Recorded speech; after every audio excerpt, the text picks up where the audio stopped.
Time now for an update from Fox Carolina News and Fox Carolina Weather. Weather rates certified most accurate. Good evening, everybody. Tori Carmen here with your flash briefing update. We're following some breaking news out of Pigeon Forge, Tennessee. We're taking you to foxcarolina.com right now about a brush fire that sparked earlier this evening. We've been following this for the last couple of hours right now. According to our sister station there in Knoxville, we can tell you that an evacuation order was put into place for certain neighbors there in Pigeon Forge because of this fast-moving fire, calling it the Pine Mountain Fire. But the good news now tonight, as we enter the 9:30 half hour, that evacuation order has now been lifted. What we know, the fire was 30 to 40 acres. It's 15% contained as of right now, according to emergency management in the area. It started from a structure fire earlier in the day, and then the wind actually spread this on some of the mountain there. We're still waiting to learn the cause of that structure fire. But thankfully, again, tonight that evacuation order has been lifted. There haven't been any reports of injuries or specific damage to any structures at this time.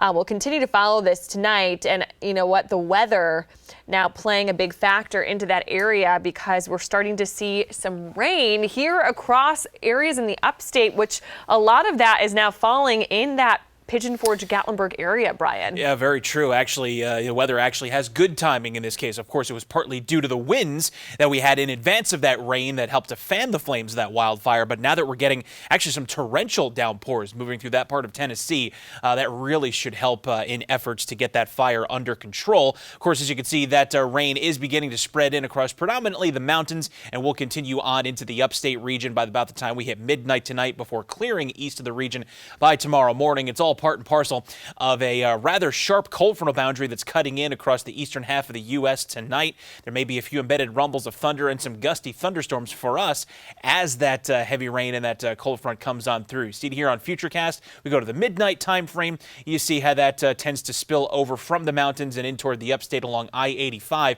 But it's not sticking around long. Just about all of this, barring a few leftover showers, is over and done with by about 3 o'clock in the morning, setting us up for a dry morning commute on Friday. Maybe a high elevation snow shower right along the Tennessee line first thing, thanks to some returning colder air. But if you don't have sunshine right when you wake up on Friday morning, you will have it by lunchtime, and then it's with us, not just for Friday, but pretty well here into the upcoming weekend. Temperatures will take a chillier turn in the mountains tomorrow, high of only 49, but then some 50s for Saturday and Sunday to go along with that sunshine. And we'll keep warming up from there. President's Day onward sees a showery pattern, but temperatures getting back into the 60s pretty consistently.